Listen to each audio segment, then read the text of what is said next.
a city built on quiet streets and river life. Yet its calmest corners have witnessed humanity at its darkest hour. A man slumped behind a steering wheel, love turned to gunfire. A bound body left beneath warehouse lights, loyalty twisted into murder. A woman found in an alley, beauty silenced by rage. Or a trooper collapsing at his desk, duty met by betrayal. Decades later, justice counts its years in concrete and steel. But peace, like memory, never serves a full sentence. And this is Every Killer Who Shook Wilmington, Delaware Shocking True Crime Cases. Welcome back to Crime Ledger USA, where real crimes meet real justice. Number 1. Shannon M. Johnson. Jealousy waits in silence, disguised as love, until it kills both mercy and reason in one calculated pull of a trigger. In 2006, Wilmington, Delaware, a city known for quiet row houses and evening calm, became the stage for its final death penalty case. 22-year-old Shannon M. Johnson, a man with 57 arrests and 33 felony charges, carried a history of violence long ignored. His victim, 25-year-old Cameron Hamlin, had unknowingly stepped into the crosshairs of jealousy. Hamlin was dating Johnson's former girlfriend, Lakeisha Truitt, the mother of Johnson's child. What began as an attempt at reconciliation turned into a cold-blooded killing that would echo through Delaware's legal history. On September 24, Johnson arrived at Truitt's home, hoping to win her back. But when he saw Hamlin beside her in a parked car, rage took over. Without hesitation, he drew his pistol and fired through the driver's side window. Hamlin was struck multiple times, yet managed to drive a short distance before succumbing to his wounds.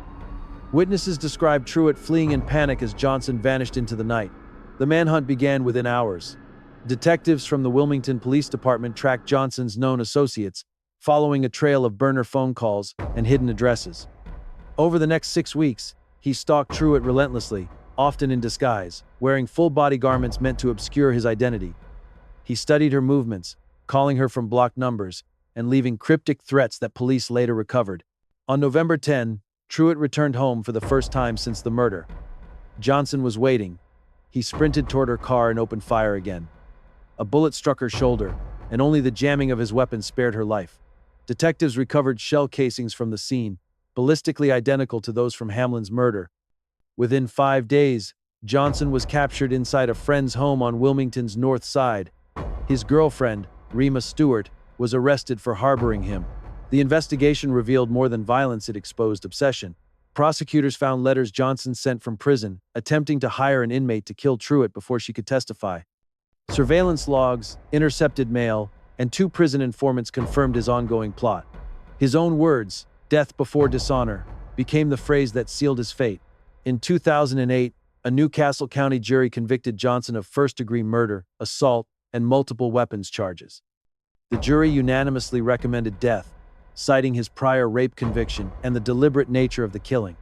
Johnson refused appeals, urging the court to proceed. On the 20th of April 2012, at 2:55 a.m., he was executed by lethal injection. Outside, small groups stood divided, some decrying the death penalty, others waiting for closure. Inside, Hamlin's father called it justice finally done. 3 lessons remain. Jealousy left unchecked is a weapon more fatal than any gun. Forensic precision restores truth where lies once linger. And when justice reaches its end, forgiveness still stands as the harder sentence. The gurney cooled, the curtains closed, and Delaware's last execution faded into silence, a final breath before the law itself was laid to rest. Before we continue, if this case shakes you, press hype, stand with us, break silence, and let justice roar louder than the voices once erased. Number 2. Kimon Burton-Roberson. Violence moves fast. When vengeance wears a gang's colors, what began as a dispute in Wilmington ended as an execution across state lines. In July 2021, 28-year-old Kimon Burton-Roberson, a member of the Shotgun Crips, led a violent operation that turned a neighborhood conflict into a federal murder case. The victim, a 35-year-old Wilmington resident, had been caught in an ongoing dispute with Burton-Roberson. What followed would become one of Delaware's most brutal cross-state crimes, later prosecuted in U.S. District Court as a model of multi-agency coordination and proof that gang retaliation recognizes no boundaries. Shortly after midnight on the 21st of July, 2021, Burton-Roberson and several accomplices, including Jamil Salahuddin, Stephanie Boltes Ramirez, and Josiah Rivera, forced their way into the victim's home.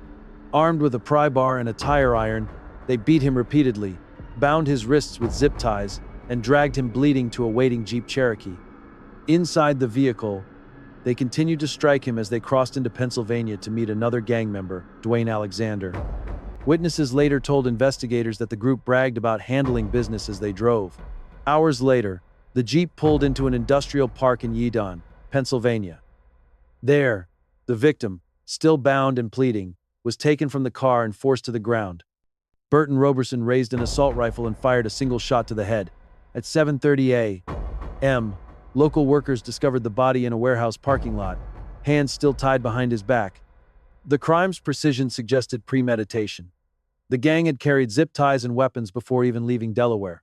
Detectives from the Wilmington Police Department joined the FBI's Delaware Violent Crime Task Force and Pennsylvania State Police to piece together the chain of events. Surveillance footage from warehouses near the scene captured the Jeep's license plate, leading investigators back across state lines. Within months, federal warrants were issued for all involved. On the 20th of December 2021, officers arrested Burton-Roberson at an apartment complex. He attempted to deceive authorities with a false name but was identified through fingerprints. A loaded handgun with its serial number removed was found at the scene, along with marijuana and a phone linking him to other suspects. As the case unfolded, the FBI described it as a multi-state act of organized brutality. Investigators reconstructed the timeline through digital communications, vehicle GPS data, and DNA recovered from the Jeep's interior. Each piece of evidence tied Burton-Roberson directly to the kidnapping and killing. In 2024, he pleaded guilty to conspiracy to commit kidnapping and kidnapping resulting in death. 1 year later, Chief District Judge Connolly sentenced him to life imprisonment. Salahuddin received 17.5 years, and Boltas Ramirez 10. 3 lessons remain. Violence built on loyalty ends only in ruin. Cooperation between agencies can cross borders even when criminals believe they've escaped. And justice, while slow, remains relentless when truth is left behind in blood and evidence. The industrial park is quiet again now, but that silence remembers the echo of one last shot fired in the dark. Number 3. Kyle Batson. Evil doesn't always appear from shadows. Sometimes it's written in the long record of chances wasted and lives destroyed. In September 2024, Wilmington police discovered 44-year-old Maishia Muffy Triplett dead in an alley near Catawba Avenue. Known for her kindness and creativity, she had been raped, strangled, and left discarded in a narrow passage between homes. Within hours, investigators identified a suspect whose name had long filled Delaware's court dockets, 26-year-old Kyle Batson of Dover, a repeat offender once convicted of burglary, robbery, gun crimes, and an escape from a correctional work crew in 2023. This time, his violence ended a life. Detective Justin Kane led the investigation for the Wilmington Police Department's Criminal Investigations Division. The scene was horrific. Forensic teams from the Delaware Division of Forensic Sciences collected DNA, clothing fibers, and blood samples. The autopsy confirmed that Maishia died from manual strangulation and suffered extensive injuries consistent with sexual assault. Trace evidence matched Batson's DNA profile, stored from previous arrests. Surveillance from nearby homes placed him in the area that morning. By 9:45 a.m. on September 12, police sealed the crime scene, but Batson was already gone. He had fled Delaware in a stolen car, crossing into Maryland before crashing in Howard County later that day. Officers responding to the wreck found him behind the wheel and took him into custody on unrelated charges. He gave no resistance and little explanation. 4 days later, Delaware authorities received confirmation that the homicide was deliberate. A warrant was issued, and Batson was extradited back to Wilmington on the 4th of December 2024 under police escort. Prosecutors pieced together the timeline. Maishia was attacked in the early morning hours, assaulted, and strangled before her body was moved deeper into the alley. Batson then stole her vehicle and fled the state. His fingerprints, DNA, and personal belongings tied him directly to the scene. Attorney General Kathy Jennings described the killing as monstrous, an escalation of violence from a man the justice system had already seen too many times. 1 year later, on the 6th of November 2025, Batson pleaded guilty in Delaware Superior Court to second-degree murder, first-degree rape, strangulation, abuse of a corpse, and theft of a motor vehicle. The plea eliminated the need for a jury trial and guaranteed conviction on all counts. The Attorney General's office called the outcome a necessary step toward closure, while quietly acknowledging that no verdict could restore what was taken. His sentencing, scheduled for January 2026, carries a minimum of 32 years and the possibility of 2 life terms. 3 lessons emerge. Violence left unchecked only evolves into greater cruelty. Forensic science remains the last witness when words can no longer defend the dead. And true justice depends on persistence, not luck, when borders or time threaten to blur accountability. Kyle Batson now waits behind bars at the Howard R. Young Correctional Institution. The alley where Maishia died remains silent, but in that silence, Wilmington still remembers. Number 4. Radee Labeeb Prince. Violence rarely erupts without warning. It builds quietly, layer by layer, until one morning it explodes without mercy. On the 18th of October 2017, the workday began like any other at Advanced Granite Solutions, a countertop company in Edgewood, Maryland. By 9 a.m., it turned into one of the deadliest workplace shootings in the region's history. The gunman, 37-year-old Radee Labeeb Prince, a machine operator with a long criminal past, opened fire on his co-workers with a .380 handgun. Within minutes, 3 men, Bayar Saikan Tudev, Jose Hidalgo Romero, and Enis Mr. Voljak, were dead. 2 others lay critically wounded. The shop floor was littered with tools, shattered stone, and blood. Industrial machines hummed on, oblivious to the carnage. Prince fled in a black GMC Acadia, heading north toward Delaware. He wasn't finished. Around 10:45 a.m., he arrived at a used car lot in Wilmington and walked into the office of Rashawn Jason Ball, a man with whom he had a long-standing feud. Surveillance footage later showed Prince shooting Ball twice, leaving, then returning to fire again as Ball struggled to crawl away. The violence was precise, personal, and deliberate. Acts of execution, not chaos. Law enforcement across 2 states mobilized. A multi-agency task force composed of the FBI, ATF, and local police began a coordinated manhunt spanning 85 miles. Officers traced Prince's vehicle through highway cameras and witness accounts. By evening, tactical teams surrounded a neighborhood in Newark, Delaware.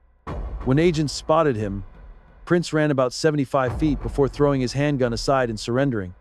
It had been a 10-hour pursuit ending just miles from where his life of crime began. Investigators quickly tied both scenes together. Ballistic analysis matched shell casings from the Maryland shootings and the Delaware attack to Prince's discarded handgun.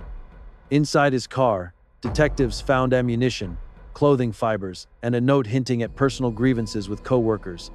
Police described the crimes as targeted acts of workplace retaliation, a blend of personal anger and calculated vengeance. His record told its own story: 42 arrests in Delaware, 15 felony convictions, and repeated probation violations. The system had seen his name too many times before the massacre made it unforgettable. In 2018, a Delaware court sentenced Prince to 40 years in prison for attempted manslaughter and weapons charges tied to the Wilmington shooting. 2 years later, he stood trial in Maryland for 3 counts of first-degree murder and 2 counts of attempted murder. Prosecutors called the killings premeditated. The defense argued insanity. The Maryland jury rejected his plea, and Prince was sentenced to life in prison without parole. Families of the victims described the verdict as a measure of justice but not peace. 3 lessons remain. First, unchecked violence at work can turn ordinary spaces into killing grounds. Second, criminal history without intervention invites repetition, not reform. Third, interstate law enforcement cooperation ensures justice follows the guilty wherever they run. Now imprisoned for life, Radee Labeeb Prince lives out his days behind steel and silence. But across 2 states, the echo of his gunfire still lingers. Number 5. Rahman Rose. Sometimes horror enters through a door no one is watching, and in one heartbeat, peace turns into chaos. On the afternoon of the 23rd of December 2025, at Delaware's Karen L. Johnson DMV, routine transactions and quiet lines gave way to a tragedy that shocked the nation. CPL. Matthew T. Ty Snook, a 34-year-old Delaware State Police officer working overtime at the front desk, was ambushed by 44-year-old Wilmington resident Rahman Rose. The attack, unprovoked and merciless, unfolded in seconds, but its echoes continue to haunt the state's law enforcement community. Shortly after 2 p.m., witnesses saw Rose enter the DMV like any other customer. Without warning, he approached the seated trooper from behind and opened fire with a handgun, striking Snook in the back. Even as bullets tore through the air, the The trooper pushed a nearby employee out of harm's way, telling them to run. As panic spread across the building, Rose fired several more shots before allowing other civilians to escape. He then stayed inside, pacing, waiting for police to arrive. Within minutes, law enforcement from multiple agencies surrounded the DMV. Negotiators attempted to establish contact, but Rose refused to surrender. Instead, he fired repeatedly at the arriving officers from behind glass doors and service counters. The standoff lasted only moments before a Newcastle County officer returned fire through a window, striking Rose. When officers finally breached the entrance, both men lay critically wounded. They were transported to nearby hospitals, where they were pronounced dead within the hour. Detectives from the Delaware State Police Homicide Unit secured the building and began processing the scene. Forensic investigators recovered shell casings, ballistic fragments, and surveillance footage capturing the attack. Interviews with witnesses confirmed that Rose had not exchanged words with Snook before shooting him. Authorities later described the crime as senseless violence, an assault on one of the most secure public institutions in the state. Investigators scoured Rose's background for motive but found little that explained his actions. He had no known connection to the victim, no pending legal disputes, and no criminal record suggesting a vendetta against law enforcement. Officials noted that he entered armed, suggesting intent, yet his behavior inside, allowing civilians to leave, focusing only on officers, painted a picture of a man seeking confrontation rather than escape. Governor Matt Meyer later called it an act of pure evil, marking Delaware's first line-of-duty police killing in 4 years. Rose's death closed the case before charges could be filed. In the days that followed, thousands attended memorials for CPL. Snook. The Delaware State Troopers Association and supporters nationwide raised funds for his widow and 1-year-old daughter. 3 lessons remain. First, even safe public spaces can become crime scenes in seconds. Second, law enforcement faces unseen dangers every moment they serve. Third, sacrifice often comes without warning, yet its impact endures far beyond a single tragedy. In the end, Delaware lost a protector, and peace lost its illusion. Some doors, once shattered, never close again. Number 6. Abdullah Brown and Deonta Carney. A quiet Wilmington street turned into a crime scene in seconds, when youth and recklessness met with stolen metal and gunfire. In the early hours of the 18th of September 2016, Abdullah Brown and Deonta Carney drove a stolen black Chevrolet Impala through the 200 block of West 20th Street. Brown, sitting in the passenger seat, gripped a 9mm handgun. As Carney slowed the car, Brown leaned out and opened fire. The bullets cut through parked cars and struck 19-year-old Keshal K. Anderson, killing her instantly. A young man standing nearby was also hit but survived. Anderson, a mother and recent high school graduate, was not the intended target. She happened to be standing in the wrong place, in the wrong moment.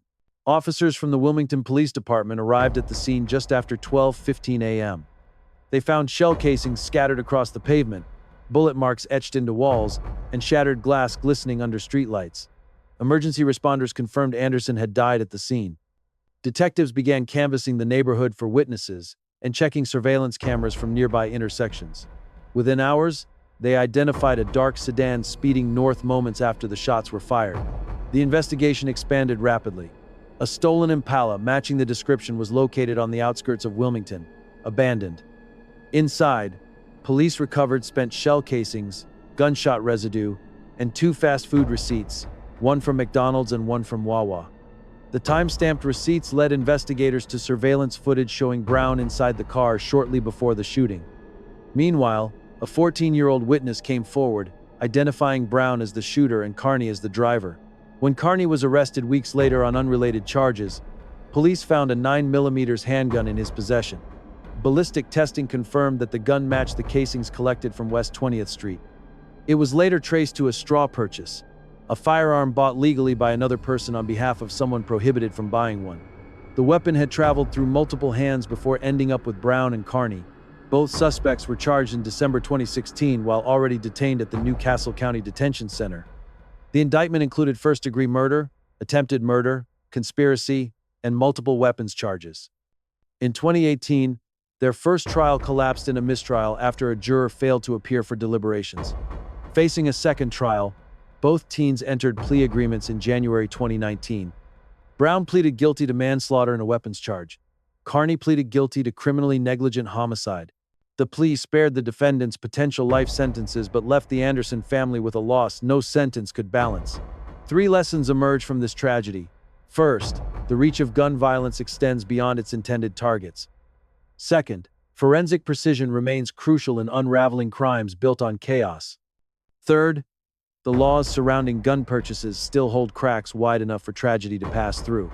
In the end, a single night of teenage violence echoed across years, a reminder that one stolen car, one illegal gun, and one rash act can destroy many lives. Number 7. Jesse Nartey. It began with a phone call that no dispatcher forgets. A young man confessing, "I just murdered someone for no reason." On the 30th of December 2022, inside room 245 of the Sure Stay Plus Hotel on Concord Pike in Wilmington, Delaware, 19-year-old Jesse Nartey met 26-year-old Ishina Williams of Philadelphia. Their meeting wasn't new. They had arranged encounters before, but that evening, it unraveled into one of Delaware's most chilling homicides of the year. After paying Williams for sex, an argument began. Williams told Nartey to leave, claiming police were on their way. When he realized the claim was false, he demanded half of his money back. She refused. Something in Nartey broke. He reached into his pocket, pulled out a metallic kitchen knife, and stabbed her repeatedly, 5 to 10 times, across the chest and torso. As she screamed for help, he pressed her face against his chest, smothering her cries so the neighboring rooms wouldn't hear. Within minutes, she was dead. At approximately 5:03 p.m., Delaware State Police dispatchers received Nartey's call. Calm but shaken, he identified himself and admitted to the killing. Responding troopers arrived within minutes and found him sitting on the bed beside Williams' body. The knife lay nearby. He was taken into custody without resistance. Hotel staff and guests were evacuated as homicide detectives from the Delaware State Police secured the scene. Forensic technicians began documenting everything inside room 245. Blood spatter near the wall, disturbed bed sheets, and the kitchen knife still slick with blood. Investigators found evidence of a struggle but also signs of control. The room door had been locked from the inside. Nartey cooperated with questioning, stating that he lost control after believing Williams had deceived him. Detectives interviewed hotel guests and employees, reviewed surveillance footage showing Nartey entering the hotel alone, and cross-referenced digital evidence confirming previous communications between the two.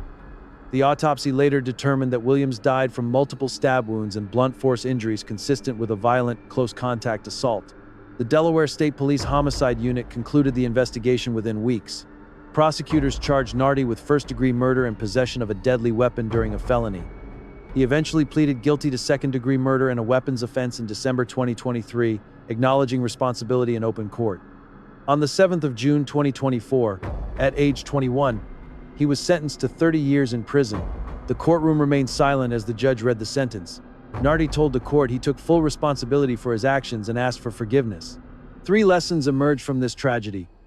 First, moments of anger can transform ordinary encounters into irreversible acts of violence. Second, emotional control and accountability remain central to prevention more than punishment. Third, forensic precision and rapid response can preserve truth when words alone fail. The Sure Stay Plus Hotel returned to its routine days later, but room 245 remained sealed for weeks, a quiet reminder of how violence can begin in silence and end with a call for help. Number 8. Oliver Henry. One bullet on a quiet Wilmington street in 2015 would ripple through a decade of bloodshed and grief. In January 2015, Jordan Ellerby sat on a porch on North Broome Street in Wilmington's Hilltop neighborhood, listening to music with friends. Across town, a young man named Oliver Henry, known by the nickname Butter, was preparing for revenge. He was a member of a local gang called Only My Brothers, locked in a feud with a rival group known as Shoot to Kill. That night, Henry retrieved an SKS assault rifle from a friend, climbed into a car, and drove toward the house where Ellerby and his friends gathered. Around 9 p.m., the car slowed near the porch. Henry opened fire, unleashing bursts from the rifle toward the group of unarmed teens. The bullets tore through the porch railing and struck 3 people. Ellerby, a freshman at A.I. DuPont High School, was hit and killed instantly. He was not a gang member, just a young man with the wrong friends, in the wrong place. The sound of the rifle echoed down the block, followed by chaos. Neighbors ducked behind doors, children screamed, and the car disappeared into the night. The next morning, police found shell casings scattered across the street. A few days later, a memorial held on the same porch came under fire again. 3 more people were injured. For years, the case grew cold. Investigators interviewed dozens of people, most of whom refused to talk. The gang war claimed more victims, including 15-year-old Brandon Wingo in 2016 and Henry's own younger brother, Ollier, in 2020. By then, Wilmington had the highest youth shooting rate in the nation. In March 2022, 7 years after the murder, a witness called detectives with new information. The person asked for nothing, no protection, no payment, just to tell the truth. That call reopened the case. Detectives from the Wilmington Police Department and the Delaware Department of Justice retraced every step, re-interviewing witnesses, reviewing ballistics, and matching gang-linked statements that surfaced in intercepted communications. Several people testified that Henry had bragged about killing kids on the porch. On the 17th of January 2023, police arrested Henry without incident. In court, prosecutors described the attack as excessively cruel, emphasizing the use of an assault rifle against children. Henry eventually pleaded guilty to second-degree murder and a weapons charge. In July 2024, the Delaware Superior Court sentenced him to 20 years in prison. The courtroom was silent as Jordan Ellerby's mother, Sheron Fuller, asked the judge to impose a sentence of 23 years, the number her son wore on his basketball jersey. The judge spoke of lives lost on both sides before closing the case that had haunted the city for nearly a decade. 3 lessons linger. Violence rarely ends with one trigger pull. Time doesn't dull accountability. And justice, though delayed, remains necessary for healing.